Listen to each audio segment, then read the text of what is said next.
Tadinya ini baju yang identik sama gelar ke-20-nya Liverpool, tapi sekarang jadi maknanya Nomor 20 juga. nomor 20-nya Jota. Gue sedih tapi gue seneng dia nutup karirnya itu dengan cara yang sangat bagus gitu. Juara sama Liverpool dan juara sama Portugal di Nations League. Dan sekarang gua ada di puncak gitu kan, ya udah kadung hajar terus gas. Karena itu sejarah kan buat PSG, back to back Liga Champions sama back to back World Club kan. Alonso tadinya datang, kayaknya gue bakal cari pengganti Kroos nih, gue bakal cari gelandang lagi, gue bakal bertamasya ke bursa transfer, tapi ngeliat performa Guler kayak gini kayaknya oke, Opa Perez lu hemat aja, kita udah punya pemain pengganti nih kayaknya nih. Sekarang squadnya udah beda nih. Beda. Itu juga yang harus Boboto pahamin juga gitu. Misalnya gue pengen tripit, ya lu terlalu ambisius banget. Kita harapin di game kedua Marceng sama Ole lebih dapat tempat ya. Lebih Stay di Inggris dia tetap bagus, pindah ke Belanda menurut gue oke-oke aja juga. Sama Kalau gue aja lebih ya. setuju Di sih dia level ke Belanda atau Belgia ya. U23 kita sekarang dan rasa senior. Kalau sampai gagal ya siap-siap aja ramen ntar. Hai semuanya pencinta locker room. Cie, udah ada pencintanya Glenn. Balik lagi lo ya? Balik lagi gue, Gue terima cuma kasih. seminggu doang sendiri. Kangen deh sama locker room. Cie. Gila tuh semangat banget sama locker room. Iya, Dia tuh iya semangat dong. banget sama locker room. Semangat dong, locker room kita seperti biasa membahas semua yang terupdate dari dunia sepak bola ya hari ini barengan sama Glenn, barengan sama Bung Yuke, ada Bang Rizal juga barengan sama kita. Wah bajunya udah Liverpool. Gue kira lu mau komentarin bajunya Bu Yuke. Itu gue kesini lagi bingung mau pakai custom apa ya. Formal apa sporty gitu Iya. ya. Gue bilang Rizal pasti pakai baju jersey nih, gue bilang anak muda kan. Gue harus beda kan. Kan bapaknya gue. Gue udah pakai formal aja nih. Padahal gue udah pegang bajunya Juve itu. Juve yang biru dulu. Wih, klasik. Yang klasik bener. Wah. Juve saya udah gak dicewek. Cuman karena gue Udah pulang. justru gue takut pakai itu gue dicengin sama Glenn. Jadi gue bilang pasti Kayak udah pasti dicengin, ini jadi cengin walaupun nggak pakai ya kan. Tapi emang ngomongin soal ya baju Liverpool, kita dunia sepak bola habis berduka ya Glenn. Gak cuman rekan-rekan dari tim Liverpool ataupun juga keluarga, tapi semua pencinta sepak bola gitu ya pasti berduka karena kehilangan bintang Liverpool Diogo Jota dan juga adiknya yang tewas karena kecelakaan hari Kamis lalu ya. Dan sudah dimakamkan hari Sabtu kemarin. Kaget banget loh itu. Kaget sih. Kaget. Dan nggak ada yang nyangka ya. Karena terakhir kejadian kayak gitu tuh yang kecelakaan mobil tuh gue inget ini bintangnya Fast Furious. Paul Walker. Walker. Itu yang bikin kaget juga. Itu kaget juga. Kaget juga. Cuman mungkin menarik kita bahas dulu soal karirnya Diogo Jota ini sendiri Boleh. Kita mengenang lah ya sosoknya Diogo Jota. Nah tapi kalau kita ngomongin sosoknya Diogo Jota ini kan banyak yang bilang memang progresnya tuh luar biasa ya. Karirnya dia dari Paco sampai ke Liverpool. Iya kan? Boleh diceritakan dari perspektif abang-abang ini soal Diogo Jota ini gimana? Dari fans Liverpool dulu deh. Dari fans Iya, Liverpool iya, ya. fans Liverpool. Pertama karena pakai baju ini, bajunya jadi maknanya jadi lebih dalam gitu. Tadinya ini baju yang identik sama gelar ke-20-nya Liverpool, tapi sekarang jadi maknanya nomor 20 juga. nomor 20-nya Jota dan jersey terakhir yang dipakai Jota juga. Jadi maknanya jadi jauh lebih dalam pakai jersey ini, jersey Liverpool musim ini. Dan emang kalau ngeliat karir dia bener-bener perjuangannya berat banget ya sebenarnya. Dia bukan datang dari keluarga yang berada, bahkan gue ngeliat di beberapa konten di Portugal juga dia sampai umur 16-17 tahun tuh untuk main bola masih harus bayar. Istilahnya masih harus patungan gitu. Nggak ada yang dapat pengembangan yang layak dari sana. Jadi dia akhirnya bertarung, ngambil job bola harus bayar, dia ambil juga sampai akhirnya ya emang karena skill dia ada ya. Jadi dia tembus di usia level 16 tahun, 17 tahun, progresnya tuh cepet sampai akhirnya Porto ngelirik dia, Atletico ngelirik dia, walaupun di Atletico dia nggak pernah main di sana ya, nggak pernah main untuk di sana karena akhirnya dia mainnya di Porto dan abis itu dia pindah ke Wolves ya, itu juga dipertanyakan juga ini kok pindahnya ke tim yang bersaingnya di kasta kedua Liga Inggris gitu, dia statusnya belum jadi tim utama di Premier League waktu itu, tapi dia berani pindah ke sana dan surprisingly pindahnya kan sama Ruben Neves, kapten Porto juga pada saat itu. Jadi kita nggak heran ngeliat si Ruben Neves tuh kelihatan paling terpukul juga ya di antara rekan-rekan yang lain karena pindahnya juga bareng-bareng ke Wolves, melanjutin karirnya juga bareng-barang dan sampai akhirnya gue ngeliat dia abis Liverpool juara banget juga waktu itu dia pindah ke Liverpool ya dan ngeliat perjuangan karir dia luar biasa. Ini pemain yang bisa dikatakan kaki kanan kirinya hidup dua-duanya ini unik juga punya pemain kayak begini dan gimana ya, gue sedih tapi gue seneng dia nutup karirnya itu dengan cara yang sangat bagus gitu.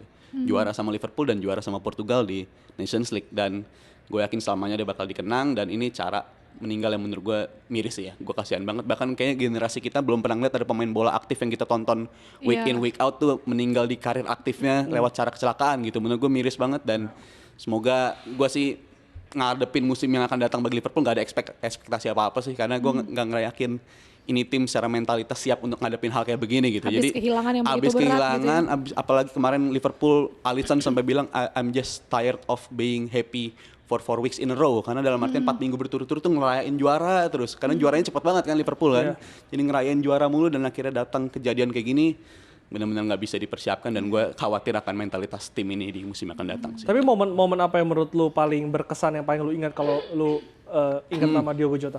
Oh, kalau momen paling berkesan di musim perdananya hat-trick pastinya, hat-trick ke gawang Atalanta. Hat-trick yang bener gue bagus banget karena Atalantanya lagi naik daun juga pada saat itu, dan gol terakhir dia sih ya, gol terakhir dia bersama Liverpool tuh di 3 April. Kalau di waktu kita tuh habis lebaran banget, gue inget di hari-hari habis lebaran dia golin di derby lawan Everton. Cara golnya tuh istilahnya Diogo Jota banget golnya, dan itu siapa yang nyangka jadi gol terakhir, dan itu menurut gue momen yang bakal selalu hidup di gue sih ya. Momen gol terakhir dia lawan Everton itu ya ngasih makna yang berlebih aja jadinya sekarang kalau diinget-inget. Jadi menurut gue 2 momen itu sih, hat-trick ke gawang Atalanta dan gol ke gawang Everton yang bikin Liverpool makin nyaman di Itu yang puncak paling klasemen. dikenang gitu ya. 2 momen Kalau itu Bung sih. Yuke gimana ngelihat sosok gue Diogo lebih Jota? menyoroti sisi humanisnya dia ya. Kalau dari sisi performa statistik tadi, anak kita yang satu ini luar biasa. Karena usianya itu sama anak gue usianya. Oh iya? Iya. Jadi gue lihat bagaimana kecintaan begitu banyak orang ya terhadap Diogo Jota, itu mencerminkan siapa dia sebetulnya kan. Itu buat refleksi anak muda juga ya, bagaimana merintis karir dari nol gitu ya, sampai kemudian di level yang sangat tinggi ya. Tapi ya qadarullah, ini memang udah takdirnya dia mungkin ya, tapi ini bisa menjadi cerminan bagaimana seorang anak muda yang berusaha untuk meniti karir ke level yang tinggi dengan tadi sempat dikatakan oleh Rijal, dari nol sekali, dari nggak punya apa-apa. Kita tahu bagaimana banyak pemain bintang-bintang Portugal ya, memang dari kesulitan ya di negara mereka ya, tapi karena kerja keras mereka ya, kemudian ekosistem sepak bola mereka juga sangat baik yang mendorong mereka kemudian menjadi seorang bintang. Sama juga kalau ceritanya dengan Ronaldo kan, juga dulu Ronaldo sampai ya mengais-ngais makanan di fast food ya, untuk dia bisa tetap survive gitu ya, bisa tetap di latihan. Itu kan banyak main Portugal seperti itu ya. Dan Diogo Jota kita lihat meninggalkan kesan yang sangat positif. Bahkan Mourinho pun memberikan testimoni khusus yang dibilang, biasanya banyak orang mengeluh-elukan seorang figur ketika dia meninggal, terlepas dari apa yang dilakukannya gitu ya. Yang jelek pun jadi bagus gitu ya. Tapi Zota ini emang anak baik, dia bilang gitu. Dan dia ingat betul bagaimana perjalanan Zota ini yang menjadi apa ya, role model ya untuk banyak pemain muda Portugal. Bagaimana kerja keras, pengorbanan, dia dia meniadakan masa remaja mereka yang biasa remaja mereka berkumpul dengan sesamanya, bermain, tapi dia bekerja keras. Dan ya saya kira ini juga menjadi penting ya, karena di era pemain-pemain muda yang mencuat, begitu banyak apa ya istilahnya glamoritas yang mereka miliki ya, termasuk juga ya Glenn, kendaraan, perhiasan segala macam ya. Itu juga gue kira bisa jadi pelajaran juga agar hati-hati ya, supaya apalagi aset pemain sepak bola kan ya di kaki gitu ya. Jadi ya banyak lah yang sebenarnya bisa kita petik sebetulnya hikmah dari situ. Gue kira juga pemain-pemain seumur dia sekarang melihat juga peristiwa itu, bagaimana dalam situasi seperti itu semestinya dia harus jaga asetnya dia gitu ya. Kita nggak tahu yang nyupir siapa tuh, Rijal adenya atau dianya tuh. Ininya kan jadi kita belum bisa Belum bisa ya, belum ada identifikasi ya. ya. Belum ada info Putusan dari ini ya, polisi putusan belum ya. ada. Ya, itu sih. Terus yang terakhir yang gue sangat tersentuh tuh ketika mungkin Rijal lihat ya salah satu petikan interview dia dengan salah satu media, ditanya siapa sahabat karibnya, Ruben Neves. Oh dia langsung Ruben Neves langsung di ini ya, dia sampai terpukul sekali ya.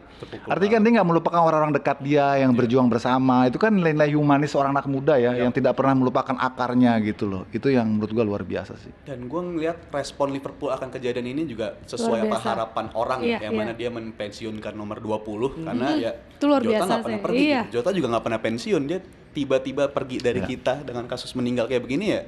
Langkah Liverpool untuk memensiunkan nomor itu menurut gue tepat banget, dan juga sisa kontraknya akan dibayarkan langsung ke Sampai keluarganya ya 2027, sampai tahun 2027. Jadi itu sebuah gestur yang menurut gue Iya, gue juga bagus dan Luar biasa yang sih. bikin gue merinding dan sedih sih lihat baru banget nikah ya, baru banget nikah, kurang lebih 2 pekan setelah pernikahan ini kejadiannya. Anaknya Jadi 3 ya. anaknya 3 dan harus ngalamin kejadian kayak gini. Dan dari sudut pandang fans Liverpool ya, pemain pasti ada datang dan pergi ya. Kita akan nemu striker bagus lagi ke depannya, tapi bagi keluarga Jota ya nggak akan tergantikan Jota ini. Jadi kalau pas aspek humanis, gue setuju banget sama Om Yuke, ya aspek humanis kita harus memperhatikan hal-hal seperti itu juga gitu.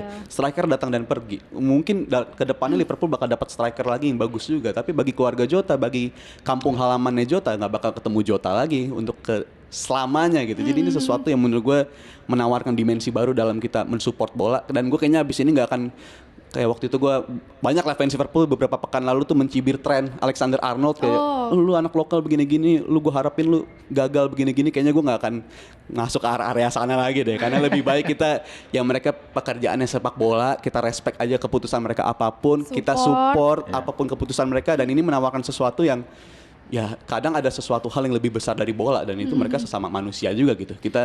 Dan gue harap ini bisa jadi sesuatu pembelajaran yang berharga banget sih buat semua fans bola. Ini kan selain tadi kita bahas selain gaji juga Liverpool ini kan akan membiayai pendidikan anak-anaknya sampai perguruan tinggi loh. Bung Yuke, kalau ngelihat tim kayak Liverpool ini melakukan hal-hal seperti ini gitu kan, ini kan luar biasa, banyak yang bilang sesuai sama tagline-nya ya, Never Walk Alone ya. Kalau Bung Yuke ngelihatnya gimana? Iya, itu bentuk apresiasi ya, bentuk apresiasi dan juga penghargaan tinggi terhadap pengorbanan Jota, kontribusi Jota terhadap timnya ini. Dan itu juga yang tadi gue ingin tambahkan ya, Mourinho kan menyebut kata-kata itu. Mungkin orang sekarang merasa berduka, berkabung, ya mungkin sebulan 2 bulan mungkin dirasakan, tapi setelah itu pasti move on. Life must go on kan, ya, dan itu yang nggak bisa juga dirasakan oleh keluarganya kan, dengan 3 anak, seorang istri yang baru menikah, dia harus mengasuh 3 anak itu ya. Tidak ada yang bisa dikomparasikan dan digantikan sebenarnya. Penghargaan itu pun sebenarnya nggak cukup buat itu. Itu yang dipikirkan oleh Mourinho. Bisakah Anda merasakan bagaimana situasi di dalam keluarga itu? Seorang ibu dengan 3 anak kecil gitu ya, ada harus membesarkan mereka gitu ya. Gue jadi merinding tuh. Jadi sampai kemudian fans Liverpool juga membuat lagu khusus Jota ya. Itu kan bukti kecintaan, dan biasanya memang yang baik-baik tuh perginya cepet. Oh iya. Ya biasa gitu kan, ya, ada game gitu kan. Kalau yang baik-baik biasanya pergi cepet. Tapi ya ini tadi gue bilang ini pelajaran lah untuk semuanya, terutama untuk main bola muda yang meroket begitu cepat dengan banyak yang mereka sudah miliki gitu ya. Mereka harus juga mawas diri, harus hati-hati. Ya maut, ajal kan kita nggak tahu ya, kita nggak bisa duga ya. Kita kepleset di kamar mandi juga bisa meninggal kan. Tapi kan tetap alangkah baiknya semua orang, terutama main bola, harus hati-hati memelihara asetnya dia dalam segala aktivitas, terutama di luar ya. Di luar lapangan kan, itu di luar kontrol dari klub. Apa yang dilakukan oleh klub itu gue pikir sudah, ya itu sepantasnya sih memang, dan harusnya menginspirasi semua klub ya. Bahwa aset-aset muda ini harus mereka jaga dan mereka tanggung jawabi sampai selesai gitu ya, dan berikan apresiasi sepantasnya lah kalau mereka tiba-tiba terkena musibah ataupun celaka gitu. Liverpool ini kan menjadi salah satu tim yang bisa dibilang persiapannya cukup panjang dan paling siap untuk Liga Inggris musim depan. Dengan adanya kejadian ini, seberapa berdampak itu terhadap tim di dalam lapangan? Ya, kalau dari segi mentalitas gue rasa akan ada dampak di sana. Jadi gue bisa ngebayangin mereka kehilangan satu temennya, tapi mereka juga harus menyikapi dengan kedatangan pemain-pemain baru ya. Kayak Wirtz, Frimpong, itu ada Mamardashvili. Jadi mood juga harus dijaga sebenarnya untuk bisa menyambut mereka dalam keadaan yang baik. Apalagi ini kita ngambil tag di hari Senin, di hari Selasa kabarnya Liverpool besok banget udah mulai perdana latihan bareng ya, ngumpul bersama-sama lagi. Dan menurut gue persiapannya harus lebih ekstra lagi, walaupun gue gak akan expect mereka di 1 bulan ini bakal tampil 100% gimana-gimana ya, karena ada jadwal yang cukup padat di bulan ini, di tanggal 26 lawan Milan, tanggal 30 lawan timnya Sandy Walsh di bulan ini ya. Tapi yang terpenting sekarang adalah gue rasa menjaga dinamika di ruang ganti dulu sih, gimana menenangkan pemain-pemain ini dulu, gimana Mo Salah pun juga mengutip teammates come and go, but they don't go like this gitu. Teman-teman pasti cara pergi, cara pergi dia udah berkali-kali tragis banget, dan itu sesuatu yang harus diadres. Dan mungkin kalau tadi kita udah membahas aspek pemain kedatangannya, gue sih lebih pengen pemain-pemain leadership grupnya macam Alisson, Van Dijk, Alisson dan Robertson ini kan bisa dikatakan leader di Liverpool. Gue rasa 4 pemain ini harus bertahan sih untuk bisa menjaga ruang ganti, untuk bisa ngasih contoh setup mentalitas seperti apa yang ada di Liverpool. Dan tadinya kan fans Liverpool banyak yang nganggap Robertson ini waktunya udah habis lah ya, apalagi datang si Kerkes juga ya back kiri ya. Tapi dengan datangnya dengan kejadian seperti ini, gue rasa penting untuk mempertahankan para leader-leader di klub ini sih, untuk bisa menjaga ruang ganti supaya mereka set contoh yang bagus untuk Tapi rekan-rekan yang lain. sorry Jal, gue potong ya. Ini karena gue rasain betul suasana batinnya dia sih sebagai penggemar Liverpool. Sebagai fans ya. Dalam Ya, ya. kalau gue kan lebih helikopter view gitu ngelihat bahwa justru ini sebenarnya momen dimana tadi ujian untuk para leader ini untuk cepat come up ya dengan situasi kayak gini. Dan justru jadikan ini sebagai satu lecutan untuk mereka bisa bangkit lebih cepat untuk respect kepada almarhum ya. Bahwa ini caranya untuk menghormati almarhum ya lu harus come up cepet gitu, harus balik cepet dan lu harus kembali ke track. Tadi kan ya hidup terus berjalan, Liverpool harus tunjukkan mereka punya mentalitas yang kuat ya, nggak boleh cengeng. Ya tadi sudah dikatakan disinggung oleh Rizal bahwa bintang datang dan pergi dan ya kita harus tetap ada di dunia ini dan yang ada harus menghormati yang sudah pergi, tentu dengan cara yang baik ya. Harus kembali ke tracknya dan buktikan Liverpool mentalitas juara, mentalitas pejuang. Dia apapun yang ada mereka harus tunjukkan itu gitu. Tapi dengan mood yang lagi kayak gini, kayak tadi Bang Rizal bahas dengan pemain-pemain yang nanti baru akan join gitu, Bu juga mempengaruhi juga nggak sih untuk maksudnya kan pemain-pemain join di saat seperti saat ini gitu kan? Ada, tapi gue kira sih nggak lama ya, sebentar lah ya. Dan itu manusiawi lah, orang merasa duka ya, situasi yang agak mendung di ruang ganti pasti akan terjadi ya, tapi ya gue kira beberapa saat ya. Begitu Liga Inggris kan ini liga yang luar biasa, levelnya sangat tinggi. Ketika Rizal udah pakai helm masuk lintasan F1 ya harus ngebut, pop, langsung muter, udah harus melupakan itu ya. Sama kalau analoginya di lapangan bola gitu, di situasi pertandingan, ketika lu miss dalam beberapa momen karena kesalahan, karena kekonyolan gitu ya, Pep pernah mengatakan lu harus lupa 3-6 second, lu harus lupain, harus kembali lagi ke lapangan fokus. Karena kalau dia terlalu lama merasakan terpukul, maka fokusnya akan hilang. Kurasa konteks itu juga yang harusnya dibawa Liverpool. Momen ini mungkin blessingnya terjadinya saat pre-season ya. Bayangin kalau terjadi di tengah kompetisi, itu akan terasa itu. Bukan cuma dari sisi moral ya, dari mungkin kualitas timnya jadi sedikit berkurang kan, karena kejadiannya di tengah jalan. Jadi ya mungkin ini memang sudah jalannya seperti ini gitu. Tapi melihat dengan kepergian ini ya, dan juga transfer Liverpool yang tadi gua udah katakan sangat gencar di awal, bahkan juga tadi Darwin Núñez kita sempat di off-air ngomong kan akan pindah, Luis Diaz juga rumor juga akan pindah. Ini akan berdampak nggak terhadap kebijakannya transfer Liverpool? Gue rasa kalau untuk konteksnya Nunes nggak akan berdampak sih ya, karena ada peminat yang serius juga dalam diri Napoli. Conte menyatakan minatnya bagus banget ke Nunes dan harganya juga kayaknya nggak datang 2 kali. Untuk harga Nunes 50 juta 60 juta tuh udah good deal banget buat Liverpool gitu. Dan gue rasa mereka emang sadar persis ya di mana kondisi musim lalu Nunes sama sekali nggak perform di musim pertamanya Slot, bahkan 2 kali di call out di interview ya, yang mana Slot sama sekali nggak suka sama attitude Darwin Núñez gitu. Dari segi lu udah nggak ngegolin tapi work rate-nya, istilah kasarnya work rate juga nggak ada di atas lapangan gitu. Jadi Slot kayaknya nggak nge-rate dia sama sekali dan kayaknya bakal tetap dilepas, dan mungkin pekerjaan ekstranya yaitu menggantikan 2 pemain di depan ya untuk bisa langsung kontribusi di area depan tersebut. Tapi kalau untuk konteks Núñez gue rasa nggak akan ada perubahan, karena dari konteks peminatnya nih, kapan lagi nih datang peminat kayak begini nih, karena dari segi valuasi kalau kita baca dari 3 tahun terakhir emang penurunannya cukup drastis ya Darwin Núñez itu ya. Dari kita datangin harga 80 juta sekarang mungkin value-nya sekitar 40 juta 50 juta. Jadi secara penawaran mungkin ini nggak datang 2 kali dan harus dipertimbangkan. Dan beruntung Liverpool punya Arne Slot ya, orang yang bisa dengan cepat, kayaknya istilahnya tuh fans Liverpool jadi cepat move on dari seorang Jurgen Klopp gitu, karena dia pelatih yang menurut gue benar-benar tahu gimana cara memeras tim ini tampil lebih ekstra lagi. Tampil yang tadinya kita kira Gravenberch di musim terakhir Klopp banyak yang udah nyerah kan, ini kayak pemain udah nggak bisa kita apa-apain lagi. Taunya sama Slot di ekstra di peres lagi sebagai number 6 dan ternyata bagus Gravenberch gitu. Gravenberch bagus. Iya, jadi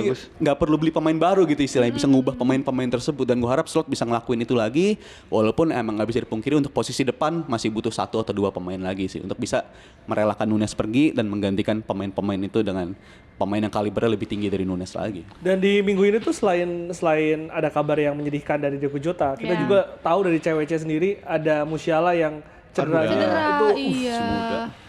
Bisa 4 sampai 6 bulan katanya ya? Iya. Ya bisa dibilang 2025 udah Tibula kan. Bola berat itu. Kayak nggak main lagi 2025 sih kalau menurut gue. Iya udah selesai itu. Selesai tahun ini buat dia selesai. Dan ancaman juga untuk Piala Dunia tahun depan ya. Iya. Itu berpengaruh banget ya ke klubnya juga pasti. Pasti, karena dia pemain yang talented sekali kan ya. Dari usia muda dia sudah dipromosikan ke senior dan di timnas senior juga luar biasa performanya. Ini mungkin Jamal Musiala Yamin Lamal versi Jermannya kali ya. Iya, iya, Dari secara usia, kemudian juga bakat ya. Tekniknya. Mungkin cara mainnya aja yang beda tapi kontribusinya sama pentingnya. Kan sempat ada perdebatan juga ya di lini masa, dikatakan oleh Neuer seharusnya Donnarumma nggak ambil itu karena itu situasinya krusial sekali, rentan, kiper masuk dalam situasi seperti itu pasti ujungnya akan berakhir dengan cedera. Apalagi ya, tapi Courtois juga belain Donnarumma juga. Dia bilang ya kiper sebagaimana nalurinya ketika situasi seperti itu dia pasti akan maju. Dan pemain yang seperti Jamal itu yang biasa dia penetrasi dia juga ambil gitu ya. Jadi ya nggak ada yang bisa disalahin. Itu 50-50 deh kayaknya. Iya sebenarnya Area sih kiper. kalau sekilas nggak terlalu Donnarumma tuh nggak ada kecenderungan ataupun intention Atensi. untuk buat mencederai ya. Dia memang polos aja masuk iya. gitu ya. Tapi kan itu sebetulnya bolanya nggak bahaya sih. Bolanya udah di samping kan. Tapi naluri penjaga gawang kan pasti mau save duluan kan. Karena si Jamal ini kan cepet banget. Tiba-tiba kan masuk saat situasi bola itu traveling gitu menuju ke sudut itu Donnarumma masuk. Itu Jamal belum kelihatan tuh. Si Musiala tiba-tiba muncul gitu. Ya udah it's happen gitu loh. Dan jadi ingat Arsenal ya, pemain-pemain mudanya kaki-kaki kaca kan ya. Iya, Wilshere Banyak gitu banget dulu ya. yang pada patah kaki kan dulu. Iya. Ya itu resiko memang kalau pemain-pemain muda tuh memang kaki-kaki kaca.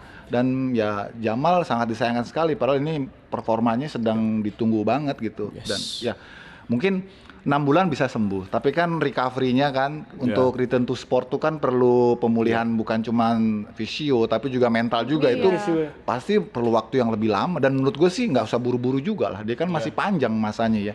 Cuman momen Piala Dunia jadi lewat gitu. Jadi lewat, iya. Sayang sih. Sayang banget. Dan untuk konteks Munchen-nya juga kan dia kan sebagai pemain nomor 10 ya. Ini kan Munchen yang emang harus move on dari seorang Thomas Muller gitu. Yang udah dipastikan cabut dan tadinya kan musim lalu starting line up itu Jamal Musiala, cadangannya Thomas Muller dan sekarang kondisinya Mullernya udah cabut.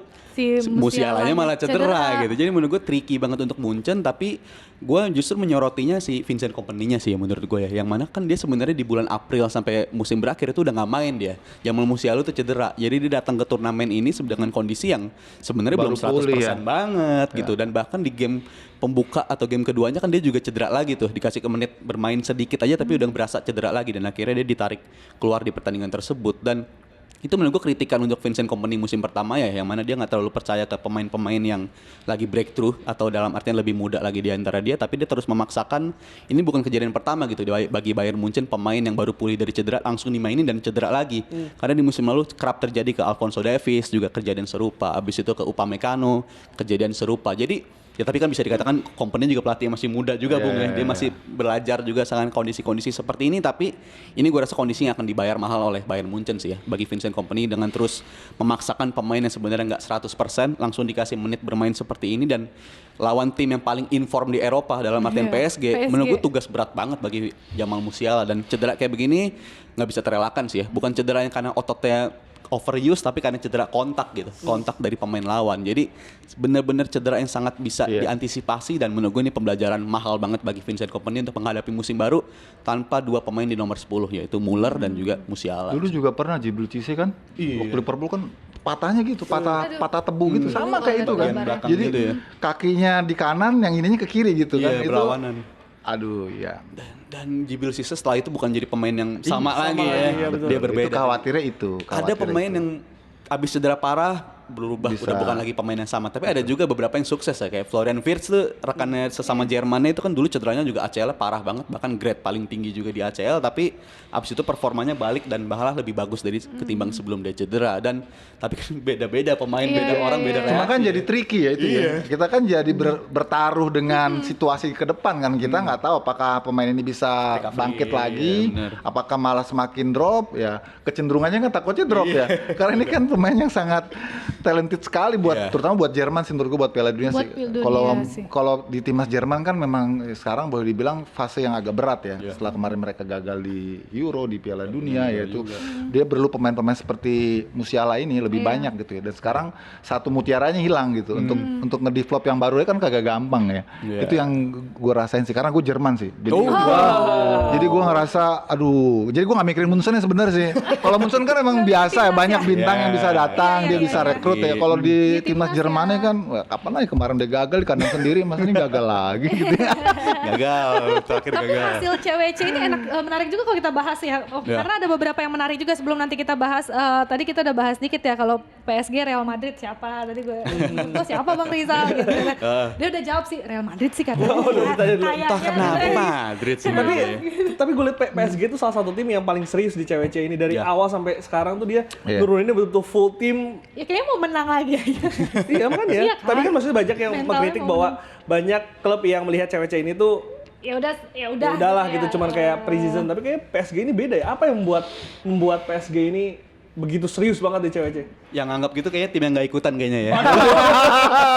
Biasanya gitu ya. Iya. Tapi gue fans Liverpool nganggap ini kayak penting juga ya. Karena juga gila duitnya kencang banget. Ternyata ini Duitnya duitnya kencang kan, banget ya. iya. Kencang banget dan lihat PSG ini ya winning team tetap dipertahankan dan menurut gue pola pikir Luis Enrique kayaknya gitu Bung ya. Iya. Nggak perlu ngubah sistem kalau sistemnya belum rusak gitu. Jadi Iya, kalau iya. sistem itu sukses buat ngancurin tim lawan manapun dihadapi ya pakai aja terus tim tersebut dan terbukti lawan-lawan juga kemarin lawan Munchen 9 pemain aja cukup gitu untuk bisa nyingkirin Munchen. Jadi tim paling perform dan ini perjalanan mereka juga paling serius walaupun ada kalah sekali ya. Tapi Iya. tetap ini tim paling perform di Eropa menurut gue saat ini. Ini kan tim spesialis turnamen ya boleh dibilang ya, PSG itu ya. PSG ya. Iya, dan semakin terbukti sekarang karena mereka bisa menjaga peak to peak perform itu nggak gampang loh. Habis juara yang level tinggi dia terus mau ngejar juara lagi yang levelnya juga setara gitu, itu nggak gampang.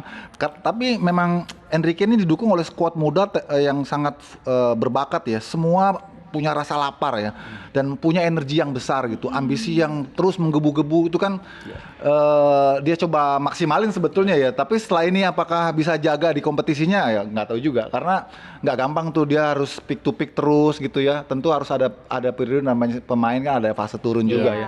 Tapi tadi dikatakan Hijal, gue juga salut juga sih. Ini kayak robot mesin ya, kayak mesin kagak ada capeknya gitu. Bahkan main dengan 9 orang pun bisa kill the game gitu ya. Bagaimana Hakimi terus luar biasa terus Nuno Mendes. Wah, Viti. Kvaratskhelia gila itu, Vitinya. Yang termasuk Hernandez juga yang kena kartu merah juga. Iya. Mainnya masih Ngotot ini ya. gila Tapi gitu. apakah karena mereka baru juara champion ya, jadi mempunyai moodnya beban? masih itu Iya, ya. mood dan juga beban kan. Biasanya kalau juara champion tuh next targetnya lu harus juara Piala Dunia antar klub. Iya. gitu. Iya, Atau mungkin karena ada keinginan itu sehingga membuat ini sangat serius. Boleh jadi sih, boleh jadi karena memang ini prestisnya berbeda dengan antara klub yang sebelumnya ya. Yang sebelumnya kan jumlah timnya terbatas gitu ya, nggak terlalu dianggapnya sebagai apa ya relaksasi pre-match lah ya, pre-season lah ya. Jadi gengsinya beda. Kok ini kan format baru, tim-tim besar datang semua, 4 tahun sekali. Jadi kapan lagi belum tentu gue 4 tahun berikutnya bisa dapet. Iya. Nah sekarang gue ada di puncak gitu kan, ya udah kadung hajar terus gas. Karena itu sejarah kan buat PSG back to back. Liga Champions sama back to back World Club kan yang mungkin belum tentu bisa disamai oleh tim-tim lain gitu ya. Karena ini fasenya kan 4 tahun sekali dan itu Tapi gue setuju sih dengan melihat kalau nanti PSG juara ya, melihat lawan-lawan yang dihadapinya ini kan lawan-lawannya bukan kalau dulu kan kita tahu dari Iya. Asia 1, dari Asia 1, dari Mereka 1, jadi satu. lebih mudah. Kalau ini juara tuh mungkin lebih prestisius gitu ya. betul. Dan kalau yang dulu tuh ibaratnya kalau lu kalah lu bilang masa lu di turnamen begini kalah sih kok. Chelsea. Tapi kalau juara dulu Cuma sering Chelsea. dulu sering dia ikutan Cuma, begini, iya, 2 iya. kali dia ikutan ya. Dulu kan dibilangnya kayak gitu kalau juara ya elah. Ya udah main juara, piala biasa begitu aja. doang biasa aja kali, tapi kalau kalah kok kalah sih lawan benua lain kok kalah kan dulu digituin kan. Tapi sekarang tim-tim yang terlibat ini tim-tim yang juaranya dalam 4 periode tahun terakhir di Yes, UCL ikutan betul. semua. Jadi prestisnya terjaga banget dan emang kalau ngeliat karakter Enrique itu kayaknya emang agak-agak serial winner juga ya, dalam artian nih pemenang berantai gitu dia, karena pemenang berantai. di Barcelona dulu dia juga gitu, abis treble kan dia nggak berhenti buat selesai di treble aja, tapi di kompetisi yang Super Cup-nya dia sikat juga waktu itu lawan Sevilla. Jadi kayaknya emang karakternya Enrique itu seperti itu, rasa lapar bisa terus dia jaga dan ini cara dia untuk nunjukin kalau ke tim ini dalam kondisi peak performance, dan kalau untuk mau main untuk timnya dia ya harus di level seperti itu. Gua rasa kalau levelnya turun dikit itu ditendang-tendangin kali itu tim itu. Ini pelatih yang cukup ruthless, dan untuk nambah tadi Bung Yuki nyebut Vitinya, ini Vitinya habis main di Portugal juga loh dia. Habis musim kelar lawan Inter 5-0, habis ikutan juara dulu- UEFA Nation ya. ikutan dulu ke sana, pulang lagi ke CWC dan level permainannya masih sama gitu. Ya, itu menurut gue sesuatu yang bisa dijaga dijaga banget sama Enrique, itu hebat tuh di Tapi sini. menurut gue ini memang ujian sungguhnya PSG ya. Kalau misalnya kita lihat persaingan di Ligue 1 kan juga Iya nggak sih. banyak tim yang bisa Liga menyaingi Petani. PSG. Betul. Jadi mungkin ini adalah ya memang ini panggungnya PSG, levelnya PSG itu memang di sini dan Liga Champions sehingga membuat Iya. gaspol terus. Setuju. Itu dia mengapa kalau kita amati tim-tim seperti PSG, Bayern Munchen ya. Mereka tuh kelihatan aura juaranya tuh kalau main di antar klub. Iya. Antar klub regional ya, baik itu di Eropa maupun di dunia ya. Kelihatan memang itu kesempatan mereka untuk show off ya. Yap. Karena kalau di liganya kan monoton ya. Juaranya itu lagi, Iya. lu lagi gitu kan. Tapi jadi untuk dapat pengakuan, dapat validasi bahwa mereka memang tim yang superior yang layak bersaing di level tinggi ya di sini di Liga Champion untuk Eropa, kemudian di antar klub dunia yang sekarang formatnya jadi lebih besar ya. Rame. Kemudian durasinya juga 4 tahun sekali sehingga mereka ingin tunjukin bahwa gue memang pantas berada di level yang tinggi. Ya kalau kompetisi domestiknya nggak bisa disalahin kan, memang lawan-lawannya kan nggak bisa compete sama dia. Jadi kalau mau compete ya harus di level yang lebih tinggi dan Eropa di sini 12 tim ya di antara klub Eropa antar klub dunia ini itu kan menunjukkan dominasi Eropa memang pantas mendapatkan slot yang lebih besar. Tapi di regional lain juga dapat slot yang banyak juga, Brasil juga ada, Asia juga ada. Jadi sangat komplit sih, walaupun menurut gua awalnya kita sempat agak pesimis juga karena antara klub dunia ini datangnya di saat yang nggak tepat. Udah gitu dari faktor cuaca juga ya, panas banget. Panas ya. banyak kritik ya. Iya. Ya tapi emang ini udah jadi industri bisnis ya di Amerika ya. FIFA manfaatin aja gitu. Yang penting duit aja. Nggak peduli tuh pemainnya gimana gitu. Bahkan Hadiahnya Juve lagi ini gede ya, lebih hadiahnya lagi. pemain Juve diundang ke Oval Room. Lu jangan bobo Juve ya? Udah nggak main soalnya, udah nggak main Ya di udah sini. nggak usah bawa Juve. Tapi tadi saya penasaran, Bang Rizal kan nyebut kayaknya Real Madrid. Kenapa nih Real Madrid? Karena kan kalau PSG kan lagi gacor-gacornya Ya, juga kan. Cuman PSG. kalau kita lihat kemarin kan Real Madrid terakhir lawan Dortmund kan. Ya. Ya solid di 90 menit, tapi habis itu kayak entah buyar, hilang fokus, kebobolan berapa tuh di Iya. situ. Nah itu Di babak extra Iya time di ya. babak extra time justru. Ini pertandingan yang bakal ketat banget pastinya antara PSG atau Real Madrid. Mungkin small margin lah atau error sekecil apapun bisa ngubah jalannya persaingan antara dua tim ini. Tapi kenapa gue bilang Madrid ya, emang PSG paling inform. Tapi kalau untuk Madrid ini masih Madrid yang sama kayak juara 2 musim lalu kalau gue bilang di Champions League. Dalam artian mungkin mereka kehilangan Kroos, tapi di turnamen ini gue perhatiin tuh ada beberapa pemain tuh kayak terlahir beda gitu. Terlahir kayak beda lagi pemain. Reguler ya? Guler gila Itu tuh. pemain yang mungkin Alonso tadinya datang kayaknya gue bakal cari pengganti Kroos nih, gue bakal cari gelandang lagi, gue bakal bertamasya ke bursa transfer, tapi ngeliat performa Guler kayak gini kayaknya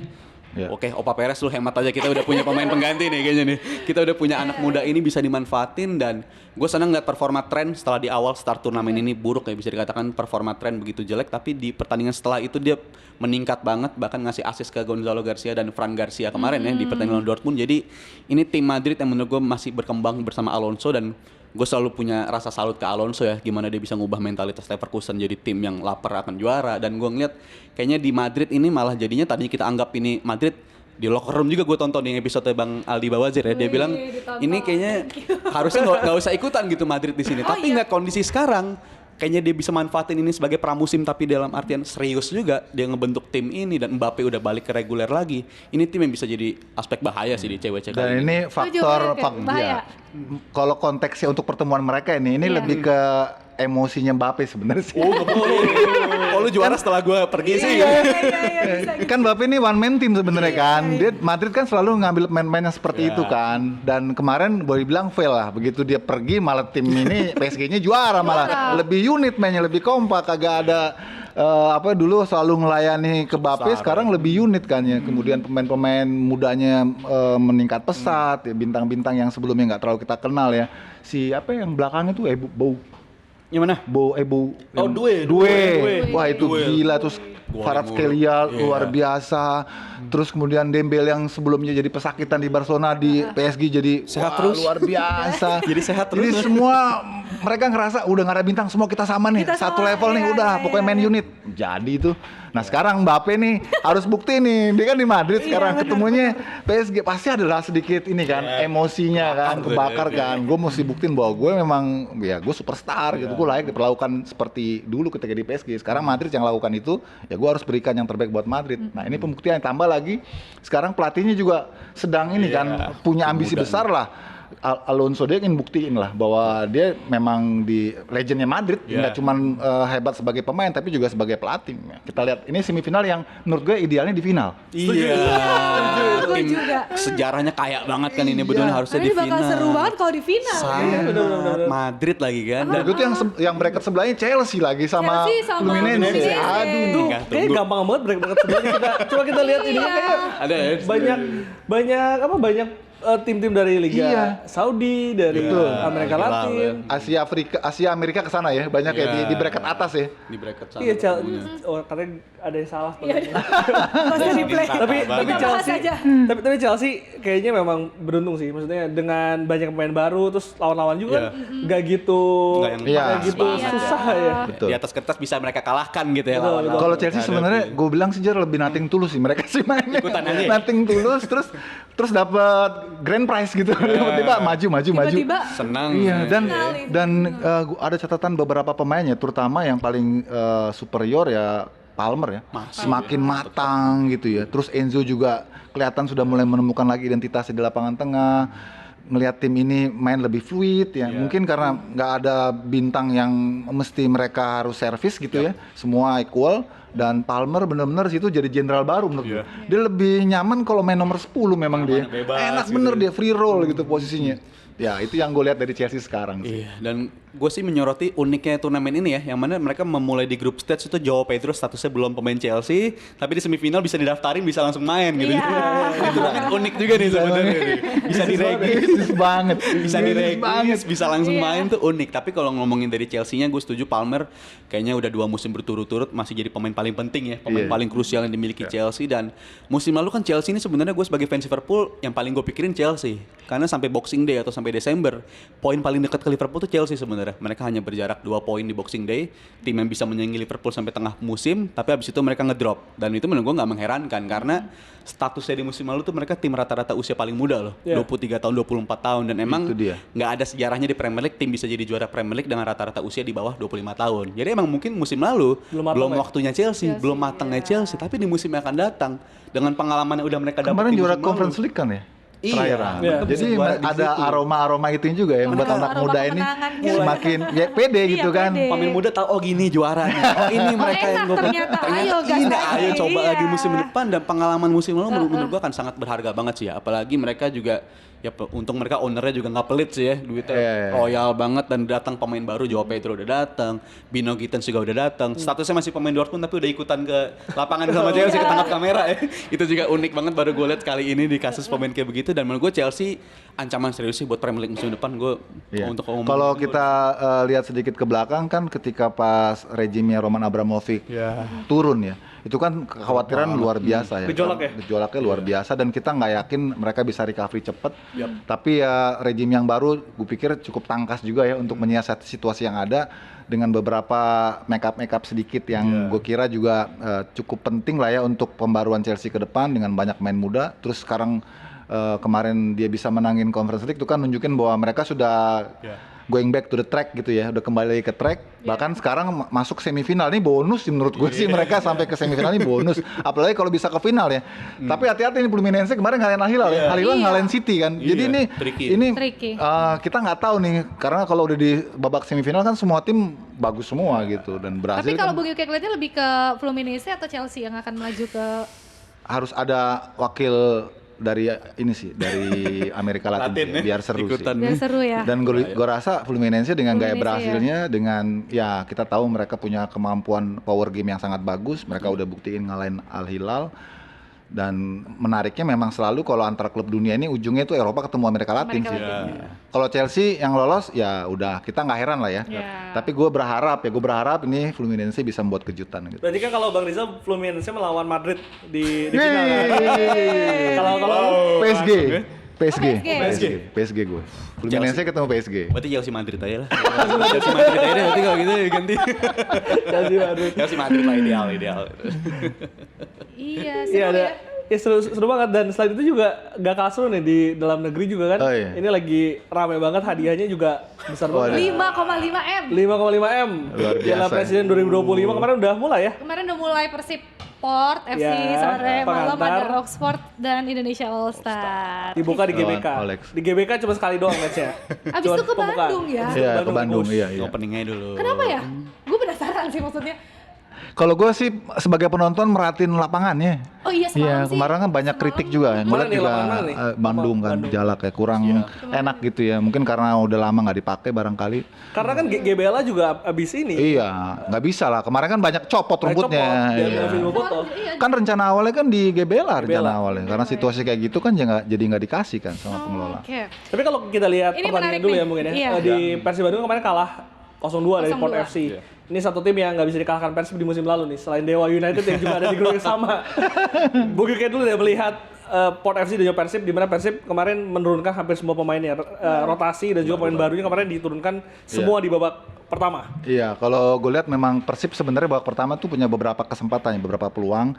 Tapi ini pertandingan 2x45 dan sebelumnya Bojan Hodak juga mengatakan bahwa ini pre-season yang nggak ideal. Bojan Hodak tuh menginginkan di akhir Juli. Karena ini pemain-pemain ini kan masih fase apa ya istilahnya retreat gitu ya, turun lagi mau naik lagi terlalu cepat. Kalau kita perhatiin Piala Presiden di era-era sebelumnya nggak seperti sekarang. Karena sekarang itu kita banyak kompetisinya terjeda karena agenda FIFA Matchday. Karena timnas kita maju terus. Iya. Kalau dulu kan sebelumnya kan timnas kita nggak sejauh ini, kita liga jalan terus saat FIFA Matchday. Jadi masih ada waktu istirahat untuk Piala Presiden itu cukup gitu loh. Kalau sekarang ya kita lihat sendiri ketika tim Persib terutama yang udah begitu banyak yang hilang pemainnya, sekarang proses peremajaan lagi, banyak pemain baru juga yang masuk yang langsung diturunin di sini kan pasti belum tune in mainnya. Dan kelihatan Thailand sepertinya memang punya ambisi ya, ambisinya besar banget Thailand. Lihat dari hadiahnya dan kelihatan dari cara main mereka juga lebih matang, jelas lebih matang dibanding Persib, lebih unit gitu ya. Pressing mereka juga sangat compact gitu. Itu yang membuat Persib sulit sekali untuk keluar dari tekanan. Dan pemain nomor 10 ini juga luar biasa banget. Ini pemain Thailand kemarin jadi man of the match. Iya. Wih. Tinggi banget dan Tapi aku penasaran ya, maksudnya kan gue nggak terlalu paham maksudnya Port FC ini sendiri, Bung Yuke, Bang Rizal. Apakah memang kalau dari segi level Persib jauh ya, masih di bawahnya Port FC atau sebenarnya gimana? Kalau level kualitas liga kita di bawah Thailand memang ya. Kalau dari sisi timnya sebetulnya kalau Persib dalam kekuatan seperti kemarin kita nggak kalah menurut gua.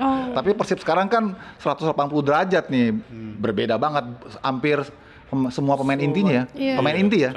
Hampir semua pemain inti. Paling yang tersisa kan cuman Maklok doang di sini nih, yang masih Sonando juga masih bagus. bukan pemain utama iya. Terus kipernya juga bukan lagi Mendoza kan, Teja Pakualam.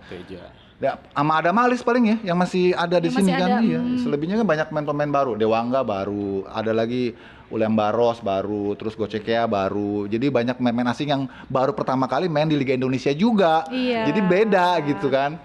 Tapi menurut lu siapa pemain asing yang apakah kualitasnya bisa menggantikan pemain-pemain asing yang kemarin udah nganterin back to back, Bung Yuke? Gue belum bisa analisis ya. Memang karena pemain asing ini benar-benar baru pertama kali main di Indonesia. Jadi Mungkin ya selain itulah, mungkin kita tahu William Marcelo pernah di Arema, terus ada Burginho juga yang pernah di Borneo. Oh iya pemain-pemain yang pernah bermain di kita yang sekarang kemudian di Persib kayak Berginho, Dewangga, gue rasa sih cukup prospektif untuk kita nantikan gitu karena keduanya kan sudah nunjukin bagaimana kualitasnya mereka di level ataupun di klub-klub sebelumnya sangat bagus, konsisten. Nah tinggal bagaimana Bojan Hodak untuk menyatu padukan ini ya, menyatu padankan pemain-pemain baru ini, pemain lokalnya maupun juga pemain asingnya, itu yang pekerjaan yang menurut gue sih nggak gampang. Karena gue nggak tahu kapan terakhir kali tim Liga 1 yang habis juara kemudian rontok pemainnya habis gitu kemudian dia bisa kembali lagi gitu ke level tinggi itu gue nggak tahu ya. Tapi ini buat Persib ini pasti sangat berat ya dan gue kira fokus mereka sekarang bagaimana rebuild lagi gitu ya tanpa ada beban-beban harus ataupun iming-iming ataupun istilahnya embel-embel gue juara gitu harus dilupain tuh karena sekarang squadnya udah beda nih. Itu juga yang harus Bobotoh pahamin juga gitu, jangan harus misalnya gue pengen tripit ya lu terlalu ambisius banget ini materi pemainnya benar-benar baru gitu. Tapi sebelum gue ngomong Rizal, gue penasaran dulu sama lu bilang regenerasi itu dilakukan sekarang.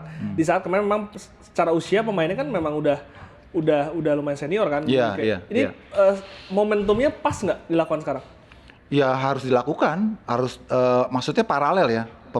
regenerasinya, pemain-pemain muda ini coba dipromosikan. Kan kalau nggak salah ada Ariski juga tuh pemain baru dari apa namanya, dari youth-nya Persib. Lari cepet banget kemarin. Tuh, itu yang mesti dipromosikan juga ya. Terus ada siapa lagi, Zulkifli yang sebelah kiri itu, yang juga pemain baru juga, yang gue kira harus dimulai dari sekarang ya. Ini ajang yang tepat untuk melakukan itu. Di samping yang pemain-pemain senior tadi juga harus dicari penggantinya yang sepadan. Gue rasa masuknya Berginho, kemudian juga Dewangga itu bagus sih. Itu bagus ya. Nanti tinggal kita lihat aja bagaimana di sisa masa jendela transfer ini Persib bisa memanfaatkan itu. Tapi ingat ya, stok yang grade A-nya udah habis tuh. Habisnya ke Dewa tuh, banyak kan tuh kan. Ya angkut deh. Angkut ke sana gitu kan. Angkut di sana. Sampai yang terakhir gue denger Privat Barga juga mau diambil juga. Setelah dapat Lili Pali, sekarang dia Lili Privat Pali. Barga gitu ya. Jadi ya makanya ini kan harus cepat berburu ya, harus cepat dalam waktu yang pendek ini ya. Bojan Hodak harus bisa kembaliin ininya lagi ke setelannya lagi gitu. Emang bukan kondisi yang ideal sih ya untuk pemain yang begitu banyak yang baru ikut turnamen seperti ini, emang jauh dari ideal. Emang kalau untuk hadapin musim baru juga pasti tricky banget. Dan kalau ngomongin terakhir kali tim juara abis itu timnya pada cabut, mungkin ini juga ya. Iya. Sriwijaya dulu ya. Iya. Sriwijayanya Kasardiola. Kasar tadi dulu. 2011 kalau nggak salah habis juara bus hilang. Iya. Pemain-pemainnya pada cabut semua dan emang mempertahankan di level itu susah banget, apalagi dengan kondisi tim yang baru. Jadi mungkin itu contoh kasusnya tuh dulu, Sriwijaya habis juara, habis itu ya susah untuk bisa balik ke level itu lagi. Dan menurut Madura gua, mungkin ya. Madura musim lalu kan. ya pemainnya juga final, cabut ini. selesai semua itu. Tapi belum sampai juara juga ya. Ya, nyaris lah. Nyaris juara ya. di level atas lah ya, tapi Iya. bukan untuk mempertahankan di situ. Jadi untuk Persib pasti akan sangat tricky banget, dan pembelajaran dari pertandingan kemarin sih untungnya bukan yang mereka ini tim yang sangat bisa berkembang ya menurut gue ya. Mereka juga dari kebobolannya bukan kebobolan yang bisa dikatakan outplayed gitu, bukan yang lawan itu ngebongkar mereka dengan cara yang gampang banget, tapi lewat gol dari luar kotak penalti dan dari gol satu penalti gitu. Itu pun juga kita harus apresiasi Asnawi itu. Menurut gue Asnawi juga kemarin Asnawi ya. mainnya oke, dan sepanjang musim kayaknya dia bersama Port juga salah satu pemain yang bersinar juga ya bersama Port. Bahkan emang itu posisi nyaman dia ya. Kita ngeliat di timnas dia sebagai bek kanan, tapi kalau di Port kan dia emang lebih banyak sebagai wing kayak begitu tuh. Dan menurut gue ini pemain yang masih berkembang, dan ini Persib ya PR-nya masih banyak tentunya, walaupun kebobolannya bukan kebobolan yang outplayed gue bilang, tapi ini tim yang masih bisa berkembang, dan untuk persaingan juara masih tricky, tapi tim yang bisa berkembang. Tapi terlepas dari golnya yang pertama yang bagus dari Port FC itu kan posisinya Febri kan bukan posisi bek kanan. Nggak ada pemain lagi kan. Kemarin akhirnya dilakukan Setipis. Febri di situ. Tapi kemarin tuh yang menarik gini. Waktu siapa yang pemain Argentina datang? Namanya Gue cek ya, bukan. Gojek ya? Iya, Gojek Itu ya. kan saudara sepupunya McAllister Iya. kan? Dia ngirimin video McAllisternya Liverpool. Selamat ini. Oh gitu ya. Iya, dia Selamat datang. dia ngirimin video untuk menyemangati sepupunya di Persib Bandung. Oh iya. Pemain Liverpool. Iya. Menarik juga ya. Seru banget Seru banget itu. lucu-lucu. Mister nih gitu. Gin, tapi kalau lu tadi kan kita sempat ngobrol ya.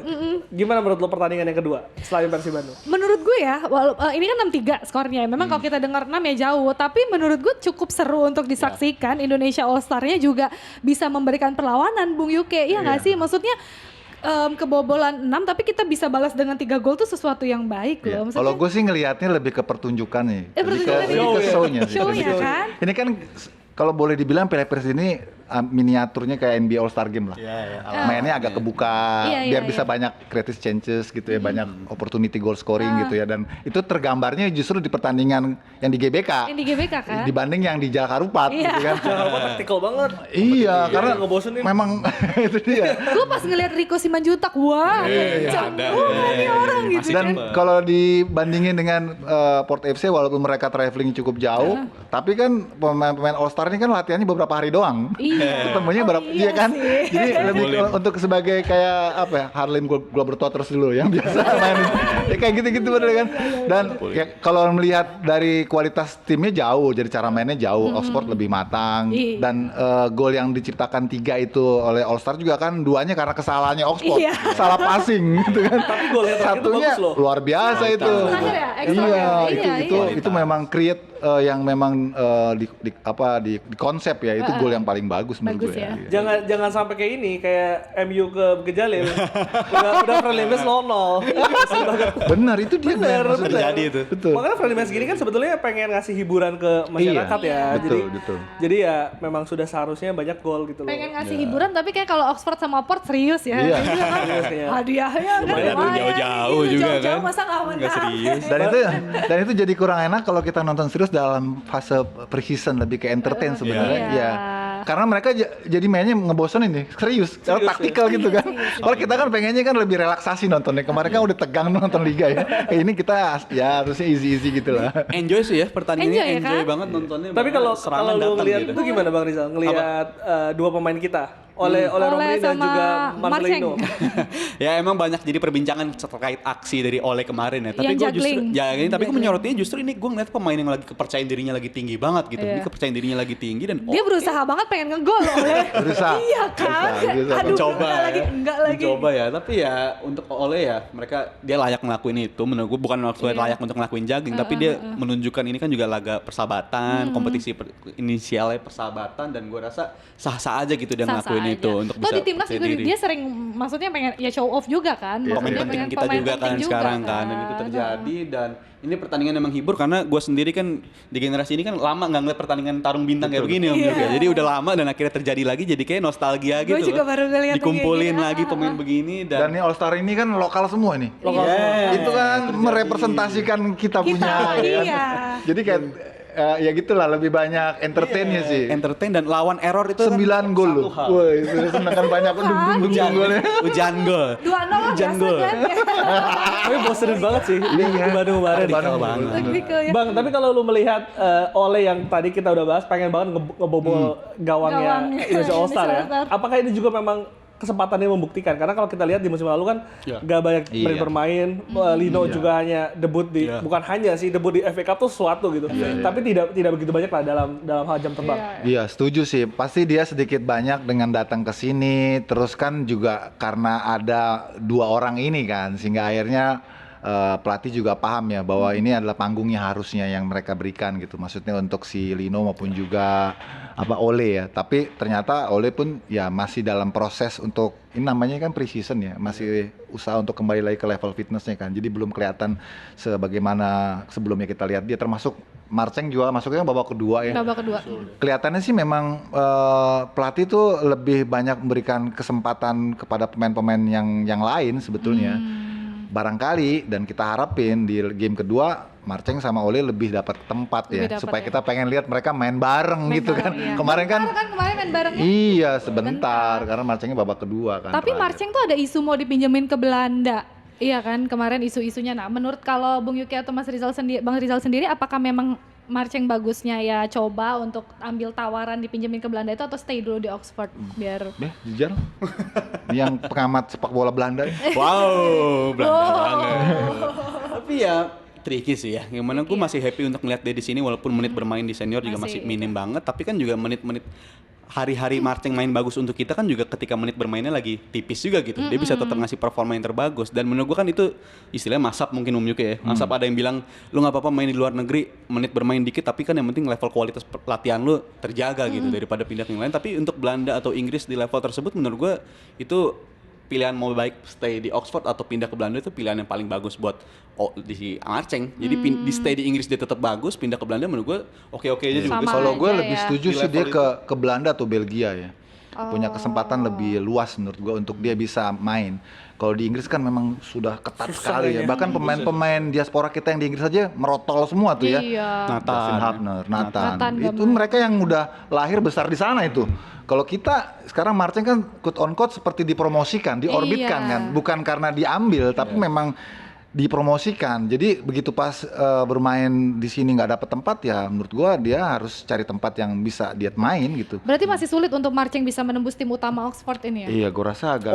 Karena Ole pun susah kayaknya. Ole aja Ole susah. aja susah. Ole aja Kalau masih ngeliat performa struggle. semalam, Ole masih susah ya Iya, ngeliatnya itu masih ya? struggle. Dia baru bikin 1 gol Ole ya kalau nggak salah ya. Kan sejak dia golin lawan Bahrain dan Enggak, maksudnya di Oxford dia juga Di bukan Oxford. pilihan utama pas kan. di timnasnya dia lagi golin buat kita 2 game berturut-turut tuh, di klubnya sebenarnya dia lagi ini Struggle. juga, lagi struggle Struggle juga di juga. periode itu. Jadi menurut gue tricky, tapi kalau untuk Ole masih ada harapan di musim depan bersama Oxford, tapi kalau untuk Marceng ya Better. pindah itu better untuk Iya. dapat Nggak menit. apa-apa Oke. ya. Bung, kalau kita ngomongin Piala Presiden kan ini rajanya Arema FC. Ini di liganya mau gimana pun, tapi kalau Piala Presiden dia selalu juara nih. Udah 4 kali Arema. Oh, Arema. Iya. Dan ini kalau kita lihat Arema akan menghadapi Oxford nih. Ini mungkin pertandingan yang akan menentukan dan salah satu paling seru di Piala Presiden. Seru ya. Sedangkan Dewa Persib juga sama nih. Persib akan menghadapi lawan yang sebelumnya ini belum pernah bisa dikalahkan di musim lalu. Gimana nih Iya. Bung, melihat dua pertandingan ini? Nah seru nih Arema nih. Seru Arema banget sih. spesialis turnamen juga nih. Dia 4 kali juara Piala Presiden kan ya. Dan ya itu mentalitas Arema memang kalau untuk event-event yang pendek tuh somehow dia selalu punya sesuatu yang berbeda gitu. Walaupun dari musim ke musim berganti pelatih, berganti pemain, tapi mentalitas itu memang selalu dimiliki Arema. Dan sekarang Arema dalam keadaan yang bugar ya. Iya. Walaupun pemainnya juga banyak baru, bugar karena dia baru main pertama besok. Sementara Oxford nih udah berjibaku gitu ya. Gue harap sih ada perlawanan yang seimbang lah ya, atau paling enggak minim-minim seperti All Star lah, berikan perlawanan yang apa ya, istilahnya yang kuat gitu ya, supaya kita juga terhibur. Karena Arema sebagian pemain-pemainnya juga masih pemain-pemain lama, pilar-pilarnya masih lama ya. Ada Dedik, ya ada Dendi masih di sana, dan ada tambahan juga pemain-pemain baru juga. Brazil Kipernya ya Adi Satrio, Brazilnya juga tuh.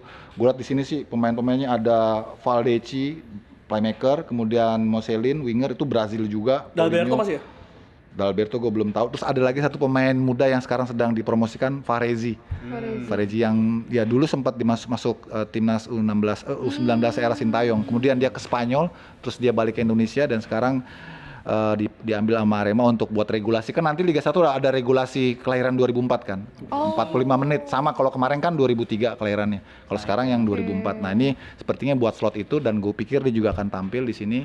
Ini kesempatan lah buat Arema, kita lihat ya. Apakah mereka kemarin itu transisi naiknya itu karena insidental atau memang disiapin.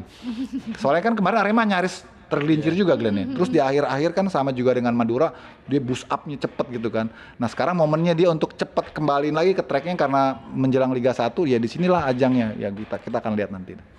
Jadi Mas Rizal melihat gimana nih? Next match ya.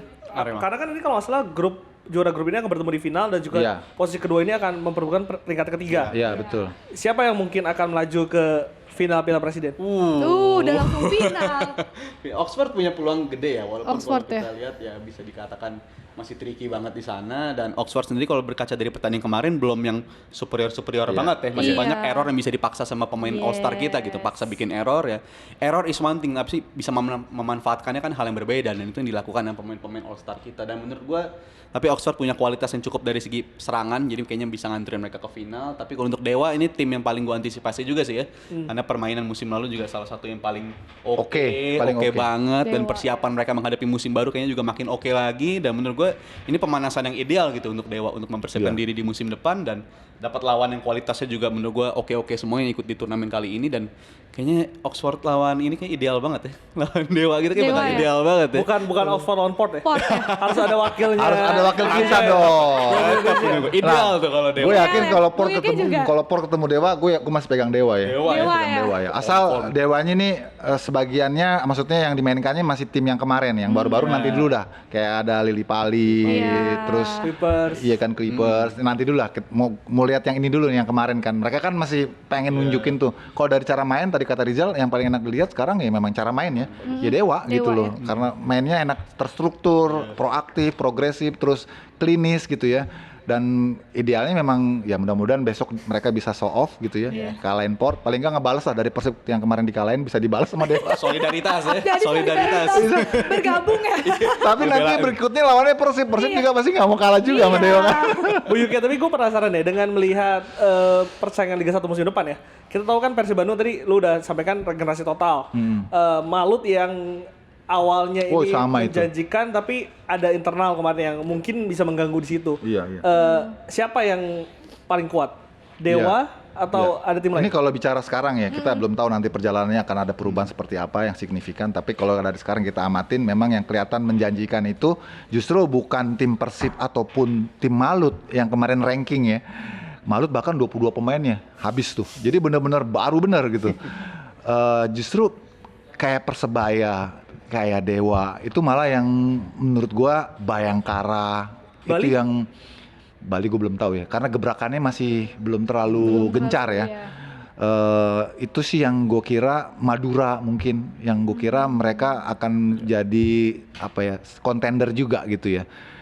Dan ya menarik melihat bagaimana respon tim-tim seperti Malut dan Persib ini menyikapi kontendernya yang lain udah pada menggeliat. Mereka sejauh apa nih? Bagus lah buat Liga 1 kalau ada tim-tim debutan quote on quote ya, seperti Malut di musim besok yang juga memberikan sesuatu yang berbeda, Glenn, supaya ini lebih rame, lebih ketat gitu kan. Sampai pekan keberapa kemarin ya, persaingan tuh masih di luar dari ranking 1 ya. Itu 2, 3, 4 kan masih rapet tuh. Sampai terakhir malah. Sampai terakhir malah.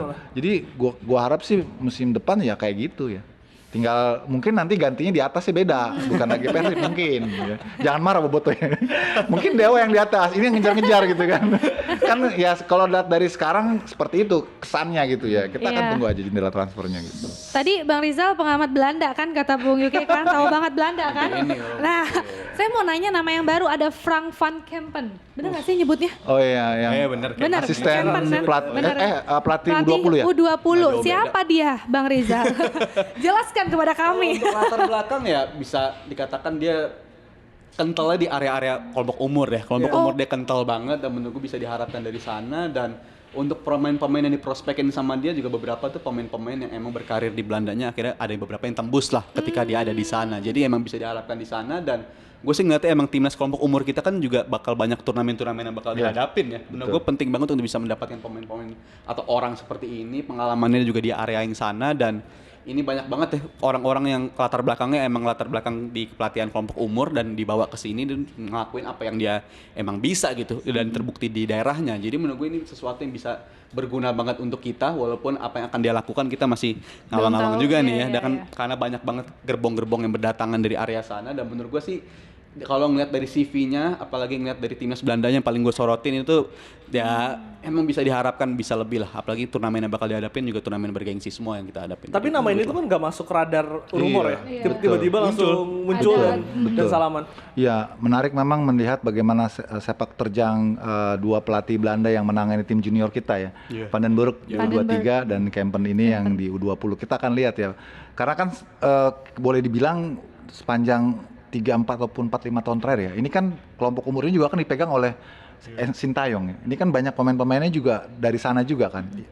Nah, bisa nggak nih dengan stok pemain yang sekarang mestinya lebih matang karena mereka sudah punya pengalaman internasional, kemudian dilengkapi oleh cara main yang lebih dikatakan progresif lah kalau Belanda kan, bisa lebih enak dilihat. Itu sih yang gue penasaran sih. Dan tentu harus diiringi prestasi juga dong. Karena kan levelnya ini udah pelatih yang tadi Rizal bilang udah kental dengan youth gitu kan. Kecuali Van den Burg kali ya, karena Van den Burg kan, tapi kan Van den Burg di backup sama Simon Tamata kan, yang juga kental di youth. Itu sih yang gue tunggu ya. Soalnya kita nggak bisa lihat Glenn kayak gimana cara mainnya. Orang uji cobanya aja nggak ada. Yang U23 kan mau main Piala AFF ya. Itu juga Nggak ada uji cobanya kan. Langsung aja nanti besok ya kita ya. Itu kan jadi misteri kan kayak gimana sih cara mainnya. Kan internal game kita nggak bisa pastikan gitu. Ataupun identifikasi cara main seperti apa yang diinginkan. Atau mungkin AFF itu akan menjadi ajang uji coba untuk Piala Asia dan juga nanti. Iya sudah pasti. Apa ya, U23 tuh setelah Piala Asia tuh ada SEA Games. SEA Games, betul. Dan kalau U20 ini berarti proyeksinya untuk apa ya? Ya 20 kan Piala Dunia. Kualifikasi. Piala Dunia 20 kan udah harusnya bukan yang U20 sekarang, 4 tahunan. Mungkin buat nanti Olimpiade barangkali. Olimpiade. Kan gesernya kan ke atas, naiknya ke atas gitu. Jadi untuk buat feeder aja sebenarnya, buat pengumpan aja. Ya itu yang gue masih penasaran sih. Karena kita baru bisa menganalisa bagaimana kekuatan secara kuat teknis maupun taktik kalau tim-tim yang sekarang dipegang pelatih-pelatih Belanda ini ada uji cobanya gitu, uji coba internasional lah. Kalau uji coba lawan klub lokal kita juga nggak bisa validasi kan sejauh apa gitu. Tapi cuma gue bisa sampaikan bahwa stoknya ini bagus, pemain-pemain U23 kita apalagi. Ini wajar kalau ditarget tinggi Glenn, karena tim U23 kita sekarang ini banyak yang udah mengecap cap senior. Ini kan ada Ferrari, terus kemudian Hoki, Donitri, terus Kadek Arel, bagus-bagus ini. Makanya ini akan rame Glenn kalau nanti hasilnya nggak sesuai dengan harapan nih. Ini modalnya udah bagus, gimana nih gitu kan. Untuk U23 ya? U23 itu bagus-bagus. Basicnya bagus. Pak-pahan tengahnya itu ganas-ganas loh. Di sana, Detan juga ada. Iya, Detan bagus dan betul. Tambah lagi Raven masuknya. Iya, Raven promosi ke sana. Dan memang kita kan squad U23 yang dicoba di AFF tahun lalu ya. Emang kerjakan banyak, tapi gue ngeliatnya justru dengan dia ikut turnamen yang mayoritas lawan-lawannya adalah senior dan mereka kesulitan kayak gitu, mereka jadi expect turnamen tuh bakal sesulit Sulit, itu gitu. Mereka iya. jadi persiapan jadi Iya. jauh lebih siap dan mereka tahu standar apa yang harus mereka capai untuk bisa tampil lebih bagus. Dan Iya. menurut gue tuh dampaknya bakal berasa di turnamen-turnamen nantinya sih. Tapi gue agak ini juga tuh kalau Om juga bilang gitu, kalau sampai mereka performanya nggak perform itu bakal jadi Pasti. pertanyaan Tanda tanya serius juga. tuh kenapa Iya. begitu Iya, kan iya, jadinya. iya, Tapi ya iya. kita Karena nantikan hal aja. itu kan pernah dilakukan oleh timnas Thailand ya, di mana kelompok umurnya ini bermain di level yang di Tembusin ya. atasnya. Jadi Iya, iya. itu ya how feel the game, Iya. cara mainnya, Iya. pressure-nya, dan kalau kita lihat juga kan dari grup stage sendiri kita kayak Nggak akan terlalu berat ya. terlalu berat. Mungkin Malaysia lah yang mungkin yang agak Iya. bisa menentukan. Seru tuh tapi ya Ah, Malaysia. Brunei, Filipina, Malaysia ya. Brunei, Filipina, Malaysia. Iya, ya harusnya sih. Kalau sekarang sih gue bilang ya lu harus juara grup udah. Harus juara grupnya. Karena udah nggak ada cerita lah. Nggak ada cerita. Karena nih U23 kita sekarang dan rasa senior. Betul. Iya, udah mateng tuh kemarin di senior ya. Kalau sampai gagal ya siap-siap aja ramen ntar. Janggal. Seru nih. Tapi ngomong-ngomongin rame-rame ini buat fans Arsenal lagi rame nih. Oh, gitu. Di week ini tuh akhirnya banyak pemain datang, nggak banyak sih, baru 2 ya. Kayak pemain Chelsea lagi datang, Biasa. sama akhirnya Zubimendi ini resmi ke Arsenal nih. Setelah Thomas Partey akhirnya free agent dan juga ada Dakwaan isu ini Oh iya pelecehan ada seksual. pelecehan seksual ya. Dapat tindakan. Bang Rizal melihat setelah Liverpool kemarin aktif, sekarang giliran Arsenal gimana? Pas banget kalau Zubimendi saya agak sakit hati juga karena tahun lalu dia nolak Liverpool kan. Katanya dia cinta sama Sociedad, tapi tahun setelahnya kok pindah ke Arsenal. Berarti di prank dong lu, Agak Ja. ngeselin dong lu kayak itu. Tapi kalau gua ngeliat kenapa Zubimendi itu akhirnya lebih milih Arsenal, kayaknya project di Arsenal tuh lebih menarik ketimbang Liverpool. Bukan dari segi prestasinya, tapi dari segi harmonisnya. Di sana ada Arteta orang Spanyol. Abis itu trio di lini tengahnya juga bisa dibentuk trio yang sama ketika dia berseragam Sociedad gitu. Ada Odegaard, di sana ada Merino juga. Jadi kayaknya itu ada rasa nyaman bagi dia untuk gue pilih Arsenal karena ada rasa dia bisa lebih tune in gitu dengan rekan-rekannya di sana. Jadi menurut gue Zubimendi pemilihan yang cerdik dari Arsenal, yang mana dia langsung tebal banget di posisi itu ya. Bukan hanya Zubimendi tapi ada Norgard juga kan di Iya. posisi number 6. Jadi Arsenal kayaknya lebih siap. Tapi gue belum puas kalau sampai belum datengin striker Mas Glenn. Itu dia untuk Arsenal. Karena kan minggu lalu kita bahas Lain. di sini ya sama Bang Ali sama ini ada Gyökeres dan juga ada Sesko. Tapi yang kemarin update terakhir adalah katanya Gyökeres Gyökeres. yang akhirnya yang akan mau ke Arsenal sampai 2030 kontraknya. Gyökeres oke tuh kalau sampai Gyökeres, jadi ke iya. Arsenal ya. Emang problem Arsenal kan di depan kan, apa namanya nomor 9 ya. Mereka nggak punya bener-bener killer ya. Jadi ya selama ini memang kalau lihat dari mainnya kan Arteta menarik ya, menghibur. Tapi kalau nggak goal scoring buat apa juga Glenn? Iya sih. Dan kalau nggak juara juga, Ah, buat iya. apa juga. Ini udah Peringkat 2. musim ke berapa nih? Ke Jalan 6 ya? jalan 6 ya? Jalan Jalan 6. Terakhir tuh FA Cup competition. Kalau malah juara Liga Premier terakhir kan 2004 Nggak ya. usah di. Oh nggak sabar. Jauh ya, jauh. Jadi dia ngincernya gelar yang di bawahnya. Udah jauh. Udah lupa. Bahkan gue sebagai fans Arsenal belum pernah ngeliat juara Liga Inggris. Oh iya. Belum Mas. pernah. Makanya. Jadi Dulu juga sempat dirasain sama Liverpool, Glenn. Dia juga ngerasain Iya, 30 tahun. Sabar, akan ada Sabar. waktunya, Ada ya, ada waktunya. waktunya. Mungkin saat Glenn nggak menikmatinya kan. Nah ini saatnya Juve mungkin ya. Yang akan lama gak akan menikmati. Tapi itu terjadi ya. Dan tadinya sih gue mengharapnya Gyökeres ini justru ke MU Om. Karena Iya, kan iya. MU ada faktor Amorim Iya. gitu. Kayaknya lebih kenal sama dia. Tapi kan emang Arteta tuh katanya ada beda pandangan sama boardnya ya. Yang mana boardnya lebih pengen Sesko, jauh lebih muda. Dan kayaknya prospeknya jauh lebih bagus. Tapi kayak Arteta pressure udah kena di dia juga nih. Karena dia harus delivered. Tadi kita udah singgung musim ke-6. Kalau sampai nggak juara lagi menurut gue pressure akan terlalu besar bagi Arteta gitu. Apalagi dengan sesumbarnya ada di interview musim lalu ketika disingkir dari PSG dia bilang kita ini tim terbaik tapi kita tersingkir. Itu menurut gue kan cara dia nggak ngelindungin diri dia banget gitu dengan dia ngomong kayak begitu. Karena kalau sampai musim depan udah datang pemain-pemain yang dia inginkan tapi nggak juara juga, menurut Iya, gue akhirnya betul. endingnya bisa buruk tuh buat Arteta musim depan. Tapi menurut lu dengan statsnya Gyökeres di Sporting yang oke lah gitu, Iya. misalnya bagus lah. Tapi kayaknya kita ngomong Premier League yang another level dari Tepat. Liga Portugal, itu bisa menjanjikan nggak? Karena tim ini pernah datengin Nunes dan dari Portugal hasilnya nggak bagus tuh. Nunes dari Portugal juga dulu bagus banget pindah ke Liverpool di drop gitu kan. Kalau untuk net gol-golnya si Gyökeres sih emang banyak tipe striker yang bisa manfaatin transisi ya, yang mana dia bisa manfaatin space yang bisa dieksploitasi. Tapi kan Arsenal di Premier League kayaknya nggak dapat space sebesar Iya, itu gitu. iya. Manfaatin transisi nggak akan sebanyak itu dan Arsenal kan banyak disinggung soal corner FC ya, dimana gol mereka tuh banyak banget Banyakan dari dari bola corner, mati ya? bola mati, set piece atau crossing dan Gyökeres musim lalu dari 55 gol yang dia cetak nggak ada satupun yang datang dari kepala gitu. Jadi menurut gue untuk postur seorang Gyökeres yang posturnya cukup bisa dikatakan jangkung tapi nggak ada gol dari area duel-duel, menurut gue tuh jadi perhatian khusus sih kenapa bisa striker setinggi ini justru nggak ada gol dari lewat kepala di musim lalu. Menurut gue itu jadi perhatian. Iya Nah, memang Glenn. agak aneh juga sih Glenn ya, Arsenal yang begitu mengagungkan permainan possession ya, tapi justru malah gol-golnya banyak dari dead ball, dari bola-bola mati, mati. ya. 20%. Berarti kan tuh anomali ya. Buat apa lu main terus gitu possession kanan kiri square pass aja gitu ya. Cantik Tapi ya nggak mainnya. nyampe scoring buat Iya, apa iya, gitu kan. iya, iya. Ubah aja filosofinya Glenn ya. Bisa rubah ya. Kayak ini Arnold. Karena kalau Arsenal tuh lawan tim-tim kayak Burnley, Ya, tim-tim tim-tim Iya, yang parkir bus tuh udah Iya ya, udah. susah sih itu. Nah tapi kita juga kan sempat mempertanyakan ya kemana pemain diaspora ini akan Oh berlabuh. iya, udah Dan akhirnya welcome, udah kejawab kan. Dari 6 baru 1 nih. Baru satu, Masih banyak yang Jordi nunggu ya. Amat yang Oh, akhirnya iya. ke Persija. Jody. Bung Yuki ini klub yang tepat untuk seorang Jordi karena kan sempat katanya ada rumor dia mau balik lagi ke Spanyol, ditawarin klub Saudi juga. Apakah ini karena dia sekarang seorang WNI jadi ya bermainlah di Liga Indonesia? Iya, gue nggak tahu apakah ini dianggap penurunan atau enggak ya. Tapi Jordi Amat memang perlu panggung yang buat dia nyaman ya untuk bisa terus konsisten bermain. Mungkin kalau di liga yang lain dia juga khawatir nggak dapat tempat reguler juga ya. Kalau di Persija kan dengan situasi Persija sekarang udah banyak kehilangan pemain belakangnya. Terakhir yang lokal aja itu Akbar Arjunsah udah pindah ke Dewa, terus Ferrari pindah ke Bayangkara. Itu udah hilangkan.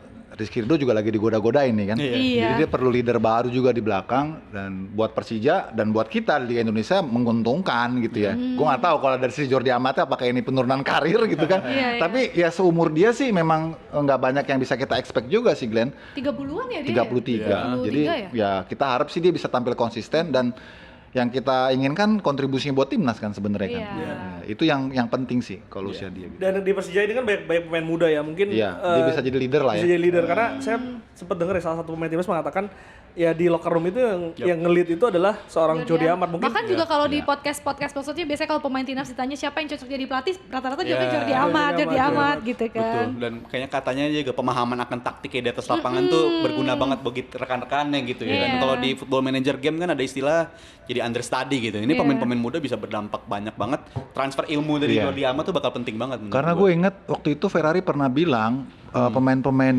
muda di Persija itu beruntung ya waktu pas eranya Thomas Doll ya. Banyak pemain-pemain Eropa yang datang kan yang saat itu jadi backbone-nya gitu yang memberikan ilmunya gitu, pengalamannya termasuk kayak Kudela gitu. Itu jadi mentor yang bagus gitu. Dan itu yang gue kira juga harusnya bisa dimanfaatin untuk pemain-pemain muda Persija lain terhadap kehadiran Jordi Amat ini gitu. Karena Persija tuh memang sekarang kayak peternak sih, dia sebanyak mungkin mendorong, makanya dia slogannya itu kan to the next level. Kalau di youth academy-nya itu dia targetnya sebanyak mungkin mengorbankan pemain-pemain muda ke senior, ke timnya seniornya dia. Abis itu kan kemudian banyak yang dipinjamin gitu Iya. kan. Tapi ada juga yang kemudian jadi pemain utama di situ ya seperti Donitri, Ferrari itu memang itu Persija itu karakternya sekarang dan dengan kehadirannya Jordi Amat gue rasa dia memperkuat filosofinya dia sebagai tim yang memang mau lebih mempromosikan pemain-pemain muda gitu. Tapi menurut lu musim depan apakah Persija akan memetik hasil itu dari pembinaan yang sudah dilakukan yang sangat baik? Kalau kita reaction timnas itu hampir semua pemainnya Persija yang di bawah umur. Iya, kalau untuk di level senior gue boleh jujur Glenn masih berat ya Glenn ya. Karena kan ada persoalan finansial juga. Karena kan kalau udah senior ini pemain-pemain yang tampil itu yang memang yang siap ya, yang prestasi gitu maksudnya. Kemarin kan dengan materi pemain asingnya yang gue kira nggak terlalu konsisten ya, itu membuat Persija juga susah untuk bersaing gitu. Kan paling Rio Matsumura ya, terus siapa lagi tuh? Gustavo. Nggak ada yang kayak Persib gitu ya, rata gitu ya, terus dia dalam gitu. Kalau Liga 1 kan memang bukan cuma pemain asing yang penting, tapi juga kedalaman squad itu juga penting. Nah Persija backupnya tuh banyaknya pemain muda gitu loh. Jadi ketika pemain asingnya ini lagi trouble gitu ya, nggak konsisten, entah absen atau segala macem, ini penggantinya ya untuk nyamain itu agak berat. Beda sama Persib, mereka sempat tanpa David da Silva, sempat tanpa Ciro Alves. Tapi pemain-pemain backupnya nih bagus gitu. Itu yang nggak dimiliki Persija sekarang. Dan gue rasa musim depan Persija punya target juara, ya kita tunggu buktikan dengan pembelian yang bagus gitu. Yang kelihatannya sekarang itu baru ditunjukkan oleh Dewa. Ya kan, suka nggak suka itu kan, kita harus akui itu. Persib sendiri sekarang masih sulit tuh mencari ataupun butuh pembuktian lah untuk mereka bisa nunjukin bahwa mereka juga punya ambisi yang sama gitu. Bang Rizal, kalau Jordi membawa kedewasaan itu terhadap locker room, bagaimana dengan Lili Pali terhadap timnya Dewa ini? Sebenarnya kan Dewa tuh kalau kita lihat dari asingnya, dari pemain lokal ini cukup bagus lah gitu. Cerdik. Tapi saya bicara dengan Bang Ardian mengatakan bahwa memang secara kedalamannya ini nggak konsisten nih. Nah, dengan Lili Pali ini apakah bisa memberikan nilai itu, the missing puzzle itu? Gue rasa sangat bisa ya, apalagi dari segi pengalaman dia udah tahu persis gimana cara perform di level seperti ini. Bahkan di tahun ini juga dia kembali ke timnas lagi, sesuatu yang kita tunggu lama banget kan, dia kembali ke timnas lagi. Dan di tim Dewa seperti ini dengan tim yang prospeknya sangat cerah seperti ini, gue rasa butuh pemain kayak dia gitu, pemain yang usianya bisa dikatakan sangat matang dan ini bisa menawarkan sesuatu yang dimensi yang berbeda banget dibandingkan pemain-pemain yang lain. Dan Lili Pali justru menurut gue membuka peluang dia untuk tampil reguler di timnas lagi gitu, karena kita timnas juga masih akan panjang di senior. Dan Lili Pali ya mungkin nggak akan gue harapin dia sebagai starter atau pemain yang bisa ngasih impact, tapi kehadiran dia gue rasa udah cukup buat bisa nawarin sesuatu. Dan pemain Dewa ini tim yang lagi berkembang, ini pemain yang menurut gue berguna banget bagi tim. Dan ini Dutch connection ya, pelatih Dutch connection. pelatih Belanda, Kuipers Belanda, Bentuk ini, itu bentuk. bahaya nih Dewa ini. Seru nih. Biar bisa makin menganalisa Bang Rizal juga kan. Jadi paling Belanda. Jadi paling Belanda. Semoga Dewa bisa. Seru ya, nanti kita pastinya akan terus update karena hari ini ternyata nggak berasa udah sejam lebih ya Seru kita ini. ngobrol ya. Gila. Minggu depan pasti kita Senin juga akan update lagi Piala Presiden, tapi ada yang seru juga, kita akan live reaction juga ya Glenn. Yes, timnas U23 nanti Timnas Bung Ika U23. sama Mas Rizal juga akan ngisi ya. Siap. Let's Timnas go. Sport, Pokoknya jadi- update terus ya di Yes, kita ya. minggu depan kita akan tayang lagi di hari Senin jam 7 malam dan juga podcastnya Liputan Sport di setiap hari Kamis jam 7 malam juga. Oh gitu. Oke, terima kasih buat yang udah nonton Locker Room hari ini. Jangan lupa like, comment, subscribe ya, share ke semua teman-temannya biar makin rame. Terima kasih, kita pamit dulu. Saya Regina. Saya Glenn. Ada Yuke. Bung Yuke. Rizal. Ada Mas Rizal. Bye.